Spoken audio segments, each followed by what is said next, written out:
housing, so you're not going to get any difficult questions on planning at the moment. Presumably a slightly more enjoyable conference to walk around and talk about some of these topics. To my left, I've got Simon Fell, MP, Member of Parliament for Barrow and Furness, one of the 29 intake of MPs, right in the heart of the Red Wall, the sort of constituency that Conservative Party will need to focus on, and the sort of, if you don't mind me saying, away from the majority that they should be worried about. Definitely the sort they should be focusing on. Yeah, the sort and giving lots of money to, presumably, in terms of supporting the parliamentary campaign. My words, not yours. So really delighted to have Simon here to talk about what some of these issues look like in his constituency in Barrow and in Parliament. Simon also sits on the Home Affairs Committee and the APP Chief for Charity and Volunteering, so very familiar with the APG with these issues. And of course, from Power to Change, our partners for this event, along with Joseph Rowntree Foundation. I'm joined by Alva McNabala. I should have definitely, Alva, I know you well enough, but I should have, not too bad, there we go.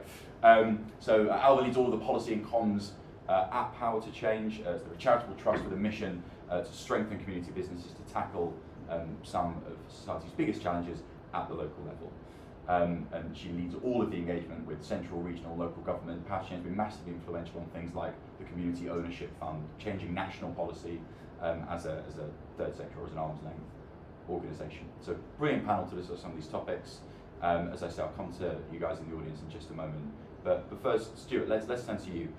This issue of how we revitalise high streets, town centres, how do you think about it, and in particular, what's the role of community ownership in addressing it? Thank you. Well, thank you, Adam, and thank you for the invitation to join your panel this morning. I suppose this question sort of goes to the heart of how I got into politics in the first place, really. So I grew up on Anglesey. I grew up on a council estate where actually there was very little money, but there was huge amounts of community spirit. And what I saw was how the local councillor sort of energised the local community to think about how they can do things for themselves as a community, rather than just relying on, somebody else to do it, as it were. And as a consequence, we had a new playground built, we had a new community centre built, there was lots of stuff going on. And that really sort of, I suppose, empowered me to think, this is something I want to get into, this is the sort of politics that I'm really interested in. And then in recent years, I spent, as you said, 6 months as the housing minister.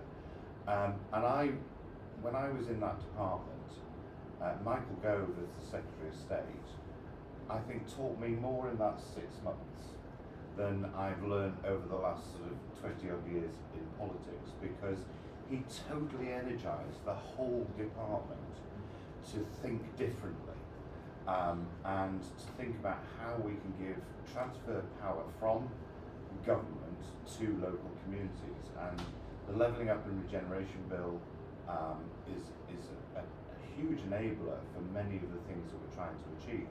And why is it important? Because you're right, if you live in a community and the local shop is boarded up, or your local pub is closed and boarded up, or your local community centre has just ceased operating, you are taking the heart and soul out of the community.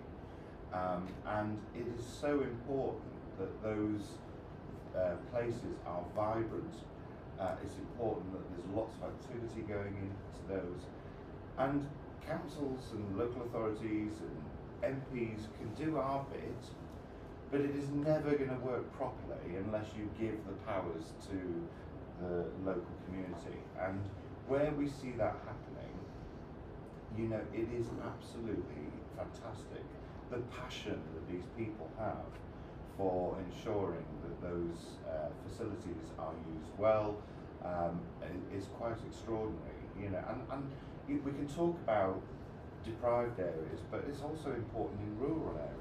The local pub in a small rural community being closed means, where do people go and meet? Where do they go and talk? It's that social interaction which is really, really important. And so I'm really glad that the government have focused on this area. And I think one of the things that I noticed when I was the Deputy Chief Whip was that almost every single one of my colleagues was desperate for their constituency to get one of these town funds, to get one of these community ownership funds, and understandably, because they know their own communities and they know that you get that up and running again and you suddenly start to bring life to that community. And it is a massive catalyst effect for prosperity for those communities. So I think this is a really important area. Some are doing it brilliantly, some are struggling. And I think what's really important is giving confidence to communities that they can apply for this funding, that they can take that ownership. Because, frankly, it can be daunting. And I think one of my frustrations is that you apply for funding and you suddenly find yourself with this enormous form to fill in. You feel like you've got lots of commitments to make in the future. How do we simplify all that, whilst protecting public money, of course? But I do think we need to think about how we give confidence to communities to be able to embark on that journey, to invest in their community. And government has a huge role to play in that.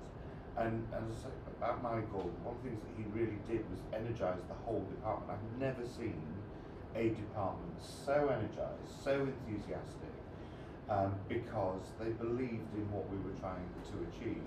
And crucially, when I went around the country, what was really interesting, this whole levelling up agenda had really sparked the imagination of all political leaders, of all political parties.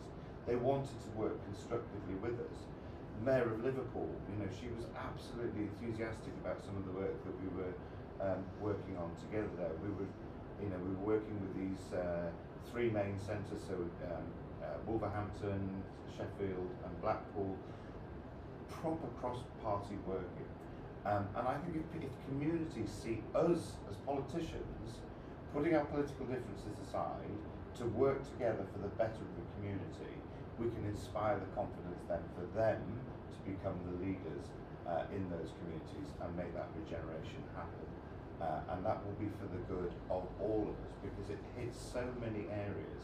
And I think sometimes one of the problems in government is that we all look in silos in our different departments, where actually the effects are spread across. So my current responsibility, looking at the sports element of it, for example, that if we can get good community sport facilities, the impact will be felt right across the political agenda, if you like. So healthier people, reducing crime, getting young people out of the criminal justice system.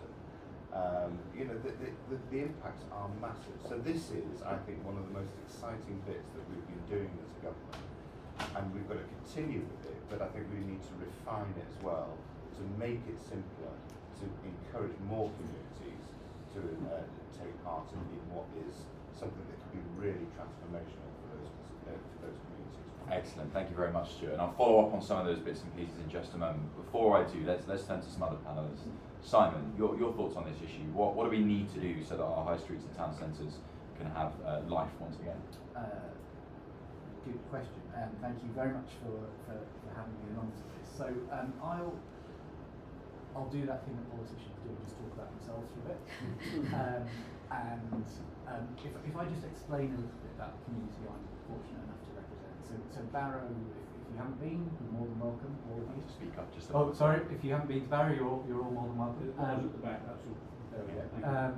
So I don't have Adam's energy, I apologise. It's too late in the week for that. But Barrow's a really interesting place. So 150 years ago, to all intents and purposes, it didn't exist. It was a collection of sheep farms on the end of a peninsula in Cumbria, and then they discovered iron ore, and after iron ore they started making steel, and once they started making steel they started making ships, they built railways. A lot of the Commonwealth's railways came from steel that was made in Barrow, and we now build the nuclear deterrent. So there's a very rapid progression. In 40 years, Barrow went from a population of about 12 farms to 40,000 people.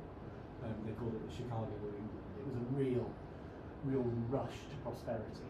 And with that came a growth of this fantastic Victorian town and all the infrastructure that came with it.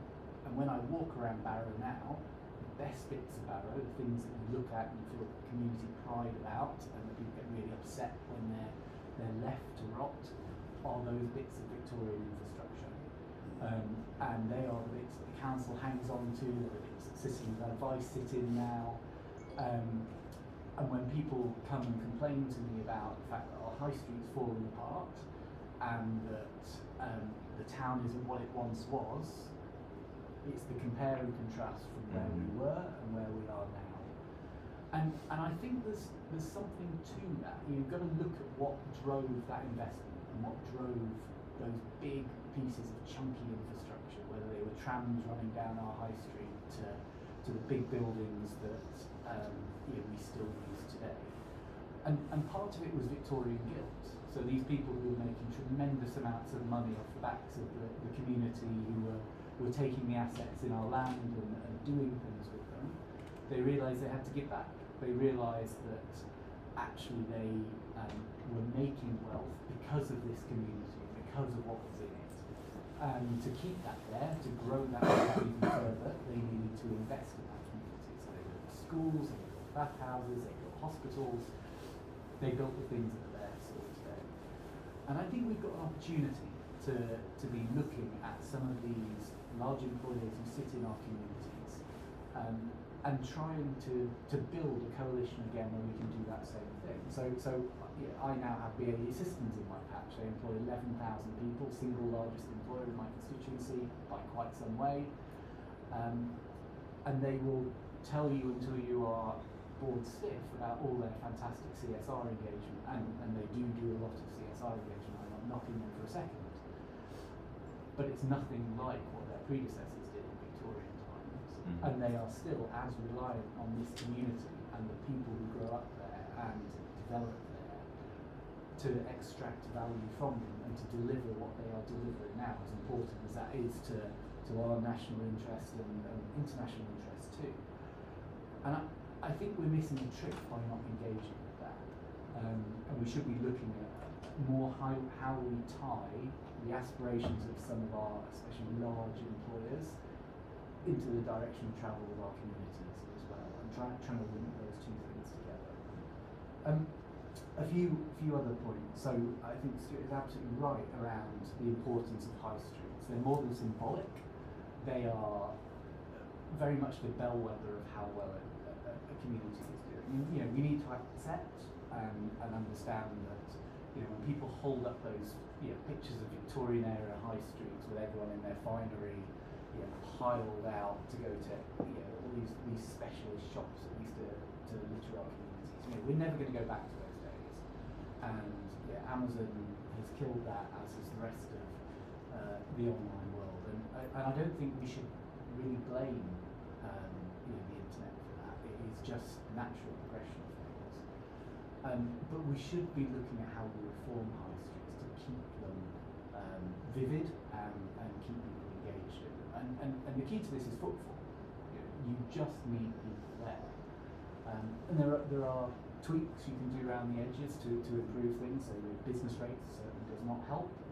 When I walk down Dalton Road in Barrow, it is pretty desolate. I describe it as the spine and the ribs. So the spine is just completely decayed. The ribs, the side streets off it, are full of vibrant, independent stores who are still trading well. But of course, they've lost those draws. They've lost the M&S and the Debenhams and everything else that used to get people into the high street.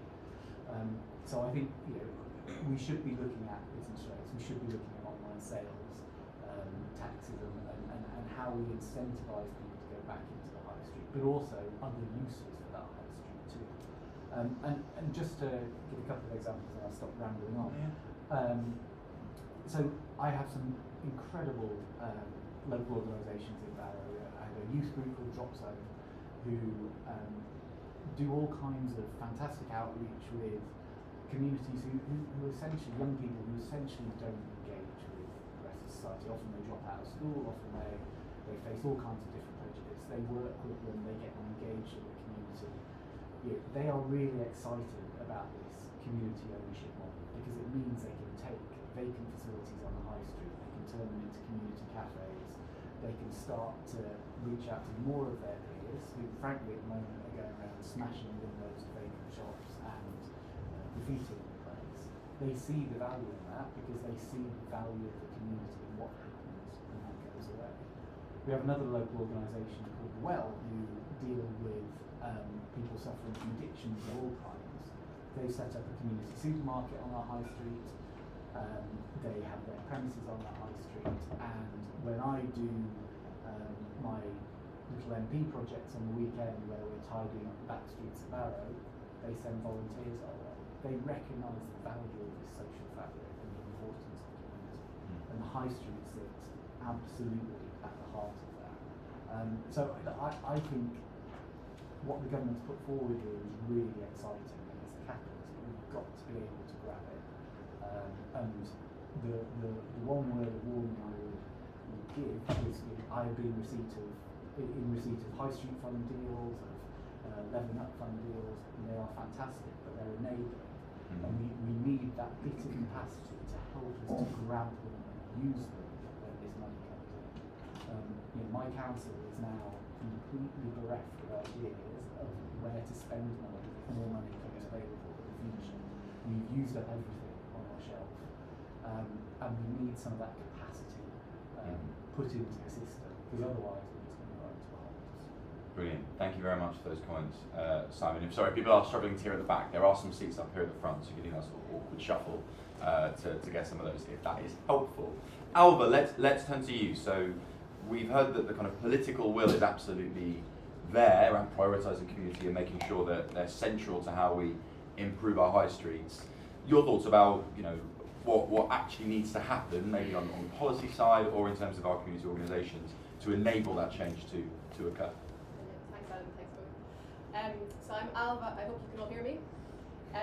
Just wave if I'm getting a bit too quiet and I'll lift it up again. I work for Power to Change. We're an independent charitable trust, and we support communities through community business. So what our work is all about helping communities to make places thrive, and we're very much involved at a local level around the country. So I'm really delighted to be here today to be talking about community ownership, which is something that's very close to our hearts and we see as a hugely important underpinning for a lot of this community enterprise and a lot of this activity that we've been talking about. I want to do a little bit of recap and just thinking again about why does community ownership actually matter? And I think the reason it matters is it matters to local people very much. The panel has already talked about this, and Adam, you said, but people when they're polled, when they're asked about levelling up and addressing inequality and their sort of feelings about future prospects, high streets comes up all the time, comes up in focus groups and in polling all the time as the area where people care about it, and it's that sense of civic pride and that sense of visibly seeing that the place where you live is improving, and it links to people's sense of their life chances. And also some of the places with really high street vacancy rates now are some of those important sort of 2019 areas that voted Conservative for the first time, and I'm really expecting to see something done about that. But another thing I think that matters is people care quite a lot about power. So there is a real sense, we're involved in backing a campaign called We're Right Here, which is a campaign for community power. And some polling that we've done with them over the summer shows that a really high number of people, 62% of the public, but 71% in those 2019 Conservative voting areas, felt that the government still needs to do more to give people back control over the decisions that shape where they live. So there has been a lot of, there's been a lot to welcome in the levelling up white paper and in the government's agenda so far. But for example, the creation of the metro mayors and the devolution of some powers, people generally welcome that. But again, in polling, they don't see the link between the mayors and their ability to have more control over local decisions. So there's been good progress. It actually just does need to go that step further from that regional level right down to how do you work at the neighbourhood level, how do you empower those neighbourhoods to make their own decisions, to access funding. So I've got a few specifics and then we can get on to really interested to hear what the questions are. I mentioned the We're Right Here campaign, which we're supporting. So in the Levelling Up white paper, there is the high street rental auctions idea, which is a very positive move, but we think that could go a step further. There's an idea around a community right to buy. So at the moment, a community can see one of those assets, sort of maybe an old town hall, a heritage building that's sitting empty. They can say, we'd like to take that over. At the moment, if that goes on the market, it can be snapped up very quickly and the community does not have first right of refusal. We think that should change. If we want to really back communities and give them those spaces, we should make that change. Relatedly, the Community Ownership Fund has been talked about. So that is a fund where people can access to come up to kind of get the money to take those properties on. It's just a fantastic thing to have in place, and we would love to see that continue and indeed grow. but that it takes time to build community ownership fund, as you said. We're pushing forward an idea around something which complements it, but is much more fleet of foot, a high street buyout fund. Because those properties come on and they go very quickly, and a lot of the time they're taken by those distant institutional investors, and they leave them vacant for another 10 years. So we're pushing for a fund, and it isn't a case of asking government for money all the time. We're trying to create a fund where you bring in some of that private capital, you bring in social investment, you bring in money from funders like us, and you bring in some government. You would need some government grants to help kickstart, but you're not asking for the full payment to be made by government. You're saying, actually, because people care about place, who can we bring around the table to try and invest in this place, and can we create those regional funds or a national fund? One small point as well, another thing where I think we could, it's a small change, but I think it could make a very big difference. In the levelling up white paper, 25% of the infrastructure levy is now going to be able to pull down to neighbourhood level, which is fantastic, to neighbourhood forums and parish councils. And that's a great move, but not everywhere has a parish council, as we know. Not everywhere has got a neighbourhood forum, and actually parish councils tend to be in the wealthier areas. So there's a real risk there. This otherwise good move, we're actually allowing some places to continue to be disadvantaged because they haven't got the mechanism to pull that money down. So there is an idea in the white paper around community covenants, and we just like to see those two things connected up. Can community covenants be developed and trialled so that community organisations in other places can pull that funding down as well? And then you're giving people, instead of having to bid into Whitehall to ask for the money to do what they feel is needed locally, actually you're devolving that money down and saying you work locally and decide what needs to happen in your place. I'll leave it there, and I'll pick anything else up in our discussion. Thank you very much. Cracking. Thank you very much, Halvard. So I'm going to wildly abuse my position as chair, and Stuart, I want to ask you a couple of questions. So I've got lots of questions about some of the specifics that were in the Levelling Up and Regeneration Bill, which I think will be really important to this agenda. And what I really want is assurance that they'll remain. I don't think you'll be able to give me that assurance, so I'm not going to ask you those questions. But things like, the infrastructure levy, compulsory rent auctions, the community covenant. There was some fantastic stuff in that document, and it would be a real shame if it is lost. What I do want to ask you though, you talked about kind of energy that Michael Gove brought to the department. His ears will be burning, by the way. He's talking about school food in the room just over there. I'm sure I'll find a way to make a headline on that topic somehow though.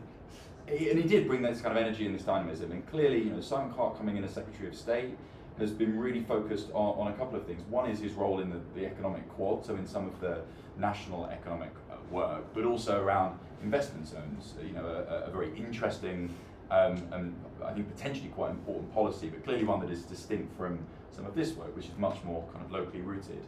So I guess the question is, do you get a sense, and do you believe that the department is still foursquare behind this agenda, and is there that same level of energy? I think that's where it'd be really great to get your thoughts and some assurance that this is still front and centre. Well, I certainly hope so. What I certainly picked up and observed was that actually, as I say, Michael was energising the department, but actually the civil servants that were working within it really felt passionate about it as well. So I would hope that will certainly continue. And there's a lot in there that you've alluded to that I think will make things a lot easier. And when I was, because I was sort of taking the bill through the House, there were areas where we were trying to sort of refine the detail to make sure that it worked properly. And I think you're right that it's those areas that don't have the parish councils or the neighbourhood forum groups that were of key concern to me, because I didn't want them to miss out. I mean, the point being that it was exactly those communities that we were trying to target, and what was the mechanism within which we could make that happen. And a lot of work was going on to do that, involving local elected councillors, whether they be the borough councils and so on. But I do think that infrastructure levy that is in part of that bill is really critical to the future of many of our communities. I don't know about Simon, but in my constituency, everybody feels to me, they say to me that they feel like planning is something that happens to them. They don't actually get involved, and the statistics are shocking. 1% of our population gets involved in the local plan. That is ridiculous. No wonder people are opposed to development, because they haven't been involved in shaping their own communities. And so very much part of what we were trying to do in that bill was to simplify the planning process, because I don't know about anybody else, but it is so complicated. And if you go and speak up on behalf of the community at a public inquiry, you feel like you're in court, because you've got the developers with their very expensive barristers, really quizzing you, and basically we're trying to help our constituents. And I think Simon made a really good point about how things were done in the past. I'm not aware that in the Victorian age we had the Northern Way, the Northern Powerhouse, or the Levelling Up agenda. It was actually, these towns and cities were built on the back, as he says, of entrepreneurs. How do we get that back again, so that people feel that they can make those sorts of investments that we need to see in our communities? I genuinely think that I don't think actually government will be able to get away with rowing back on any of this, because so many of our colleagues are really invested in this. And as you mentioned, Albert, we've got so many colleagues who've won seats that we've never held before, and frankly the expectations are quite high, and we've got to show by the time of the next election that things have really started to change within their communities, that they see that there is an attempt to bring life back into those high streets, those communities. If we don't do that, if we row back on any of this, then I'm afraid I think our fortunes at the election will be even more challenging. I very much agree. Alva, let me ask you about, so one of the points that Simon made is the challenge of restoring high streets in places with low community capacity. And so there are clearly people there that care about their community, but their ability to organise might be limited. From some of the work that you've done, what is the way to support regeneration in those areas? How do you empower areas where actually there might not be an institution or a group or even an informal network that you can empower? What works? Yeah, no, that's a challenge we grapple with as a funder as well, and have been doing. I think the answer we have come to thinking about it is that there is always capacity in every community. I mean, places where you might assume there's actually very little community capacity here, there isn't the pride in place. It is actually there and it's strong, but sometimes it just requires longer, more patient investment to work with people and put that support in. But trying to support, so the Onward, you did some great work last year looking at previous regeneration schemes, kind of what had worked and what hadn't. And one of the key factors in what works is actually allowing the local community to be in charge. You don't parachute in consultants, deliver the regeneration and leave. You have to grow it from the community that it's happening in, and you have to empower them even if it takes longer. And it's that investment and that sort of community-led approach is I know it's not a quick fix, but it is the lesson that we've learned. Yeah, and there's that tension just in terms of what you and Stuart put forward there. There's a real desire to do this stuff at pace, but doing it right sometimes does take a while, and so balancing the sort of political and policy imperatives, very, very tricky when it comes to this agenda. Simon, I want to come to you. You're able to be a bit more freewheeling in your comments to backbencher. So on the levelling up side of things, how confident are you that the kind of challenge that Stuart put out rightly, that there's going to need to be progress seen on levelling up in order to win seats like yours in 2024, and that progress will probably be on some of the things we're talking about today, about the fabric of high streets, the power of communities. How confident are you that the government at the moment grasps the action that they need to take to deliver on that commitment? So I'm not confident we're there yet. I think government gets the prerogative, they get that we need to do it, but we have a wide range of challenges. So if I look at, as I say, Barrow's been in receipt of a Towns deal and the Levelling Up Fund. We have our projects lined up. Do we have spades in the ground for any of it? Not really. Are those projects getting more expensive due to global inflation, snarling up of supply chains, the fact you can't get a builder in Cumbria at the moment? Yes. This makes delivery a lot harder. And then of course you go back to the high street. So a lot of these projects, whilst crucially important to my constituency and my constituents, and they will fundamentally change the way people think about the community and what happens in that community, they're not going to change the high street. So we go back to that thing of what is the visible change? What is the average person walking down Barrow High Street hoping to see? it's probably not a university campus, which we're getting, on the outskirts of Barrow. As good as that will be for the community in the long term, it's going to be about the investment in the town, which won't be visible there. And I'm not quite sure we've squared that circle. So I think we've got some tough discussions, I say we, but Stuart's got some tough discussions to be having with Treasury around funding for some of these things, because the funding envelope we've got is not going to stretch to the current cost of delivery. The time frames are really tight, but there is a political imperative there, and if we want to deliver some of this stuff, then we need to be having those hard conversations now. Admirably diplomatic. Let's take some questions from the floor. So I'll take these in a kind of cluster, if that's all right, and then I'll direct them to some of the panel. So I've got 3 perfectly on the front row here. You planned that well. So we'll start over here and then move along. Thank you very much. Firstly, Philip Cawthorne from Hillingdon Council. Identify completely with what's been said about infrastructure levy. As a unitary, we wouldn't want to miss out either, so we welcome whatever discussions are happening around that to make sure authorities like us don't. And listening to the speakers, I sense it's quite a crowded field in terms of opportunities and good practice. I wonder if there's a single location where this can be found and sort of tapped and researched. So, simple question on that, if that's okay. How do we share best practice? Absolutely. Music to a better way of putting it. Very good. Thank you. Next up. James Westhead from Big Society Capital. We're an investor seeking to grow the market of investing into social impact, and we're invested ourselves into 2,500 social enterprises and charities across the UK. And the question really is for Alba, but also for Stuart and also Simon, but about where is the funding going to come from for this? You've indicated that obviously the government taxpayer pound is extremely constrained. So how are we going to be more creative to leverage in, as Alba was talking about, social investment and private capital? And how are we thinking about, for example, the current consultation on the next wave of dormant assets, and how that could be used to really drive forward a sort of turbocharge, if you like, the growth of community enterprise, as you've been talking about. Fantastic. So, question now on where some of the investment's going to come from, what forms of investment can best accelerate some of these work.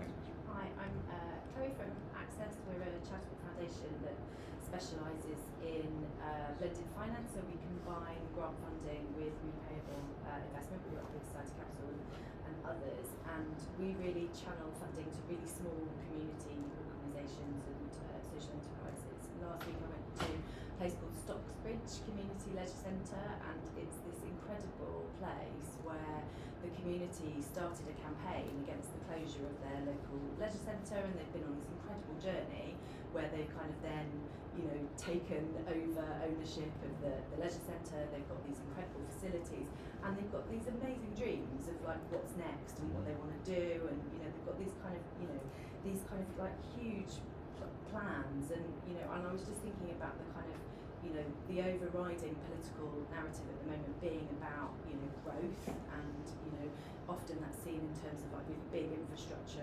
projects and spades in the ground, but actually sometimes it can be much smaller community enterprises, and I think James picked up on it, but things like the dormant assets and others, where are the opportunities for that funding for, say, the well in Simon's constituency, and how do we, I guess, get to a narrative where growth can be about small enterprise and taking someone from 6 employees to 12, or kind of that end of the spectrum. Fantastic, thank you. Okay, so 3 questions there. One, kind of the infrastructure levy, how's that going to work effectively, and where can we collect some of the best practice around this activity? And a couple of questions there about funding, both what are the best forms of investment in order to get some of these organisations to grow, and how can we get size right as well. And I think there's one tacked onto the end that I want to draw out about the relationship between this agenda and the growth agenda. What are the parallels? Stuart, let me come to you, particularly on this question of funding and financing. And actually, in your broader brief, kind of culture, art, sport often requires a very different and tailored form of investment. So how are you thinking about getting money to where it needs to be in order to support organisations? So, I think the first thing is that the infrastructure levy, I think, offers a real opportunity for us to get more cash out of developments that happen. I think the problem we've seen with the current system, with Section 106 and with SIL, is that local councils end up in a contracted negotiation with the developer, and the developer eventually sort of says, oh, well, we'll start here, but then they end up going down. It never goes up. The whole idea with the infrastructure levy is that it actually captures the full value of the development at the end of the process and allows councils to borrow against that so that they can get the investment going into communities at the same time as the development is happening, for example. So I don't know about anybody else, but in my constituency, I've had loads of planning applications where this dream has been sort of thought out. This is what it's all going to look like. We're going to have the doctor's surgery here. We're going to have the local shops here. We're going to do a local sports hall. The development happens, and none of that infrastructure is seen, and so communities totally lose heart in the whole planning application system. So hopefully that infrastructure levy will help with more money available from it, and I would like to see much of that allocated that we were talking about a minute ago, to the community to decide where that should be spent, because they have those good ideas. And sharing best practice, I think, is pretty critical. When I was the housing minister, I used to have regular roundtables with local neighbourhood forum groups, because they were sharing best practice with each other. They found it incredibly valuable, but nobody had ever given them the platform or the opportunity before to be able to share those ideas. So I think it doesn't cost any money. It is an easy way of getting people to share those examples. And the whole issue around community ownership, you're absolutely right. The local library in my area was going to close down. Frankly, when it was run by the council, it was pretty shabby, it was boring, it was not really part of the community. The community have taken over. Do you know what? It's a vibrant facility now. It's not just a library. Local artists are putting up some of their artwork, and they're feeling that their opportunities have increased. Local community groups are meeting there regularly. And so it's a real demonstration of when you give these things to the community, they can be far more imaginative about the facilities that exist. And I think the point you made about growth is really important, that we shouldn't just be thinking about the big ticket items. Yes, infrastructure commitments are important. Those big road schemes are critical. But actually developing those, giving the opportunities for the local businesses is really, really important and has just as much impact when you add it all up together as some major investment. When I go around delivering leaflets in my constituency, I'm amazed how many white vans there are on the drives of our houses. Those are small businesses, often 1-2 people involved in them. If we can give them the power to be able to invest in that business and employ more people, how brilliant would that be? I think the message for me is trust people. That's why I'm a Conservative, because I believe that you give the tools to the people, they will make the changes that we need to see. It's when government gets involved that it gets really bogged down and clunky and complicated. And I think we miss a trick if we don't solely focus on that sort of small scale stuff too. Simon, let me come to you on this question of funding and financing. You talked about the fact there's a lot of kind of government money coming to your constituency for some of those big infrastructure projects, but that there's a kind of a blockage, a bottleneck when it comes to local authority. So what could government do to answer the question that came from the floor to get funding to those really small organisations? Do they do that through charities? What sort of routes are helpful? So you're dangerously close to getting me on to my favourite hobby horse here. So I'm going to try and speak briefly on it. Sure. So we have we do get help from central government. So there's an organisation, correct me if I got this title wrong, Future High Streets Task Force. So they come and they talk to us about how to improve your high street and give you best practice and examples. We had a gentleman from Altrincham Council, who used to be from Altrincham Council, come down and talk about their experience. I think it's slightly wrong-headed. I was sat in that meeting. we got told how it worked there, and we had a lot of questions. Like I said, developers, people invested in the community, wanted to know how to get various things off the ground, and the people we were speaking to didn't have the answers to that. I think that bank of resource, where actually you can ask really quite targeted questions. How do we get an office development off the ground when actually our land values are so low? The banks won't lend to the developers. How do you get that support? Where can government step in to assist, signpost, whatever it may be? That's what's really missing right now. So whilst any help is welcome, the help that's coming is welcome, we're not quite there. On the how to fund the smaller organisations, so I get really frustrated that we operate in the silos we do. So we identify the same problems in our communities, whether you are operating in health or education or policing, but yet your budgets and the silos you operate in mean you only ever get so far into addressing a problem. And what that results in is people falling through the cracks, problems going unaddressed, sticking plasters rather than proper solutions. I think a radical view on this should be looking at pooled community budgets, where you can identify community issues and target funding and resource around them.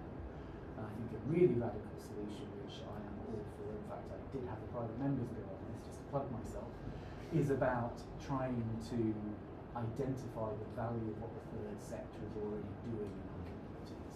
So we all know they're there, we can all point at projects where they're doing incredible work, but if you rip them out of the community and they exist on this hand-to-mouth funding model where they're applying for grants and subsidies, and you're desperately trying to keep going, but they're doing it in an environment where they're not sure of their future, they're not certain whether they can hang on to the staff they've got, whether they can run the programme they've got beyond the next funding round. If we can start to ascribe value to what they do, pounds and pence value to what they do, then we can start to show the benefit they show to society. And I think if we're looking at shared pots, we can also be saying, are they better placed to deliver in some of our statutory services? I think it's a really good way of empowering some of our local community groups and extracting the maximum value from them as well. Oh, well, let me come to you on this, on all the questions, but in particular this idea of best practice sharing. How do we make sure both that we are, I guess, at a national level collecting some of this stuff, but also that local communities can access that best practice and understand what works? Yeah. We've invested a lot. I mean, in our organisation, we used to run a research institute. We now work with the Institute of Community Studies. So there is a lot of work going on understanding actually community benefit and putting numbers around some of those benefits. But a lot of it we find as well is the need for peer support. So the Plunkett Foundation are here today. There are organisations, and they support community pubs and shops primarily. There are organisations who support these kinds of businesses to get started, know what it takes, know the ins and outs, and can support each other. And there is a very important role for that infrastructure. So people like Locality and the Plunkett Foundation and others to actually be able to help people in localities in a way. I mean, we're a national organisation. We can't provide that direct one-to-one advice to everybody, but we would like to see other organisations that do that thrive. Definitely. Thank you. And Plunkett's more than a pub programme. I was thinking as you were talking, Stuart, kind of more than a pub, more than the library. Ultimately, what these assets often end up as when they're owned by the community is far more than what their traditional commercial role might have been, and they start playing this much, much broader role. Let's get another round of questions. I'll grab a cluster of, I'll tell you what, let's do all 5 of these, and then that allows my panel to pick one they want to answer. So I'll start over there and I'll work that way around. So, how about not only regenerating streets, but also giving other tools like digital tools, websites or applications that are safe and also would provide more information and connect, and also they could be funded by advertising, events advertising, or artists joining, and not just a community that are existing could grow, but also those who don't belong to any communities could join. perfect. Thank you very much. So how do we develop digital tools alongside the physical? Yeah, what kind intangible? of... Excellent, yeah. Hi, Rose Marley Cooperatives UK. A third of the community ownership funds, the match funds, have come from community shares. So I'm interested in what the panel think about doing more to enable awareness of community shares, and there's some technicalities that Treasury could do with unlocking to make them more effective. So just a general view on the role of community shares. Community shares, wonderful, thank you very much. There's a third question there, I think. Yeah. Hi, my name is Jack. I'm the director of the Campaign for the Arts. Thank you for the whole panel for this, and congratulations, Stuart, on your new role as well. I just had a question about arts and cultural organisations who clearly play such a massive role in terms of the vibrancy of our high streets. They've had such a difficult last few years, and the Culture Recovery Fund that the government announced was an absolutely vital intervention in terms of acknowledging the fact that during the pandemic, more than most businesses, the footfall, the ticket sales that are required by these organisations to run simply dried up.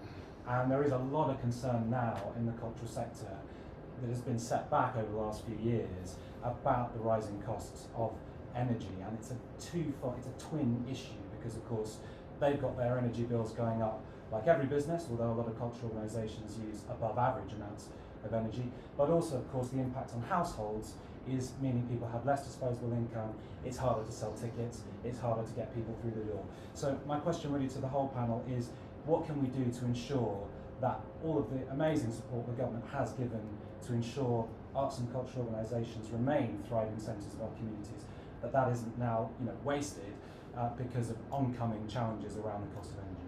Fantastic. So a question there about kind of community-based cultural organisations. Obviously there are a very good number in the West Midlands, Gazebo Theatre over in Wolverhampton. There are some fantastic community-based organisations.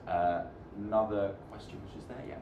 Hi, I'm Dina from Colville. We're trying to take over buildings in Colville and set up a community benefit society, hoping to do a share offer and things like that.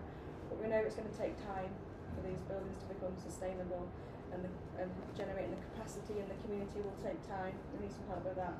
Access to guaranteed cheap finance, like the parish councils have got like public works loans that we haven't got any access to because we haven't got a town council, and our district councils believe that gentrification and developers are the answer to everything, even asking the local cafe owner to start doing open top paninis rather than chips and cheese, because trying to dictate what's even on their menu. So how can we help our councillors understand this? And we've got currently a building that's about to be destroyed if we don't step in, and it's an old leisure centre that the parish council who are there have actually looked into the site, have got an independent architect to say it's possible, and the cabinet have just overruled it and said we'll destroy it and build some houses.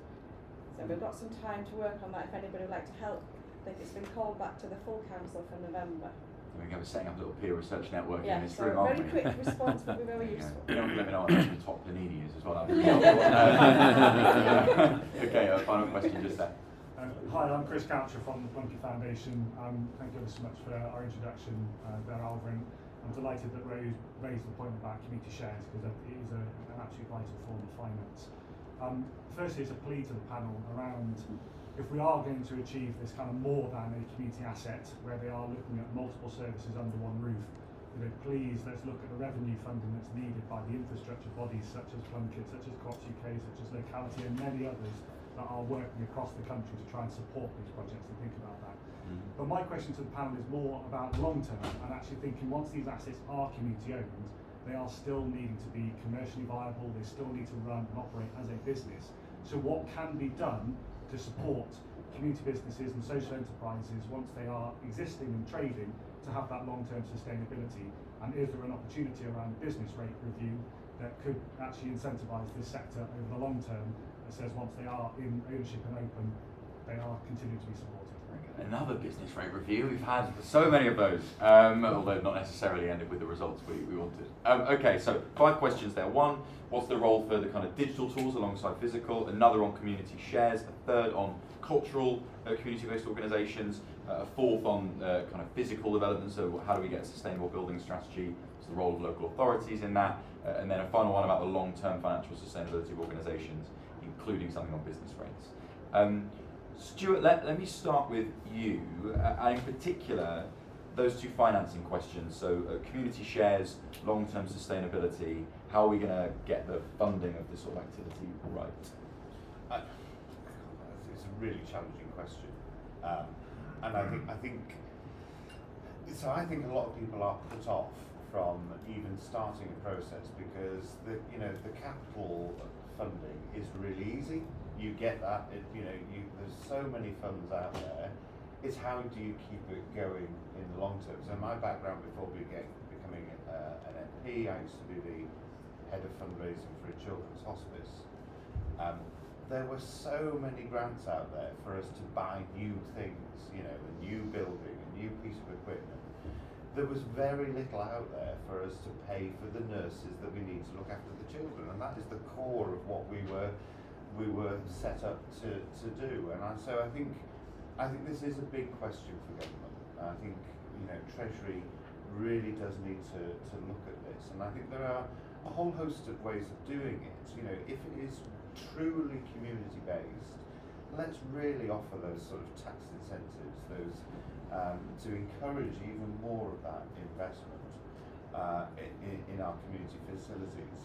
But I don't have the solutions myself, but I absolutely recognise it is an issue, particularly through my experience, as I say, in the hospice, and making awareness of things like community shares. How many people in our communities know what that even is? I've never heard of it. So awareness is always, I think, a key element of it. You talk about arts and culture, and you're absolutely right that I think government can be proud of what it did during the pandemic, but there are some long-term problems here. There is support, obviously, through our energy announcements. I think all the energy announcements have got rather overshadowed by other things this week, but there you go. But it is absolutely critical, and I think actually, when we talk about sort of high street developments and redevelopment, it's not just about those shops.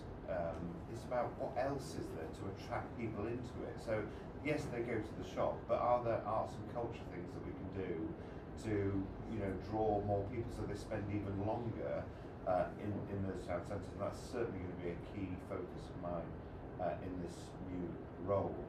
And then the final thing I was just going to touch on was the digital stuff. So throughout DCMS at the moment, there is a massive agenda on the whole on digital. How do we maximize? I think the pandemic has taught us a great deal about how we can do things more efficiently. Now I think about when I was in the Whip's office, pre-pandemic, we would have these clunky, awful conference phone calls where they were great. Then suddenly the pandemic came along, and Zoom existed. I'd never even heard of it before. So I think that using that and empowering communities to use the digital aspects is really important. And that goes right across the board, including access to arts and culture. And one of the things we are looking at is the redistribution of funding in the arts budget, because frankly, far too much of it goes to London. And I think as we are in this cost of living problem that we've got, it's prohibitively expensive for people to travel to London, stay in London, so they can go and see the show or the art gallery that they want to visit. Let's bring that funding out, encourage more of those organisations to actually base themselves in other parts of the country. It doesn't all have to be in London.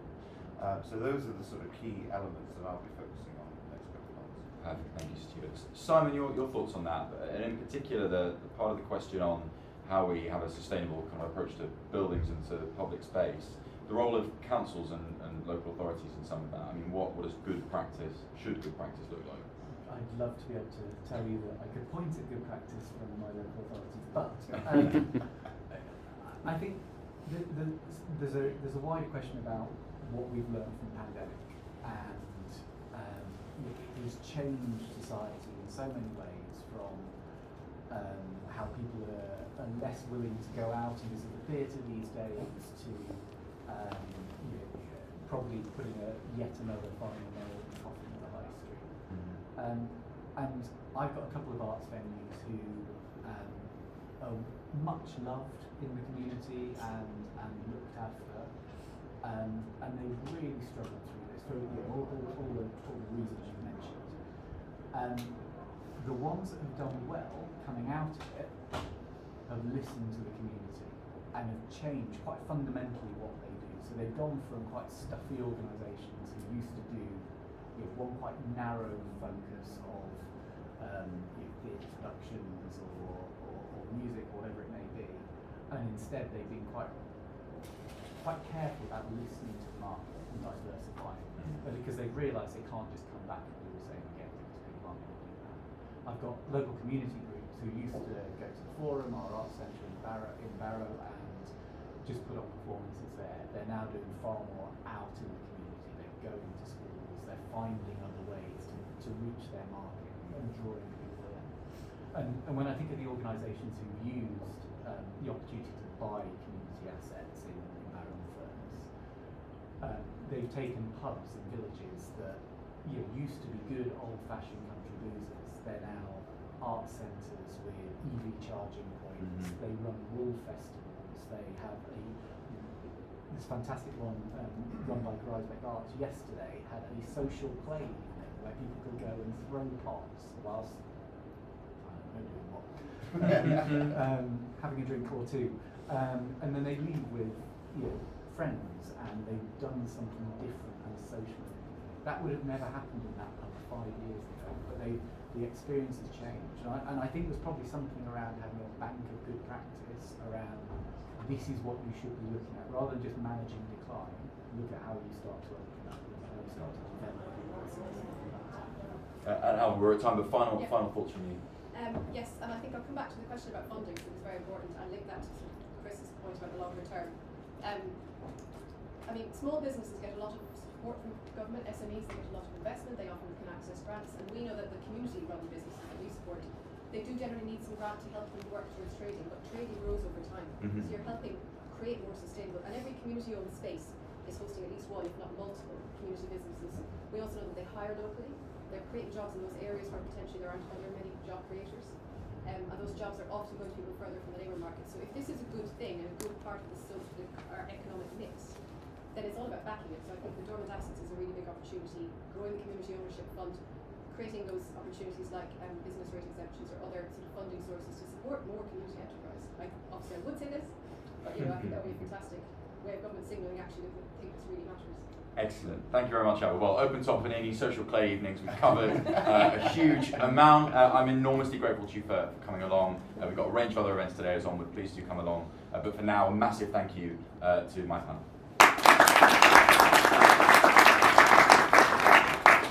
Thank you very much. We appreciate it.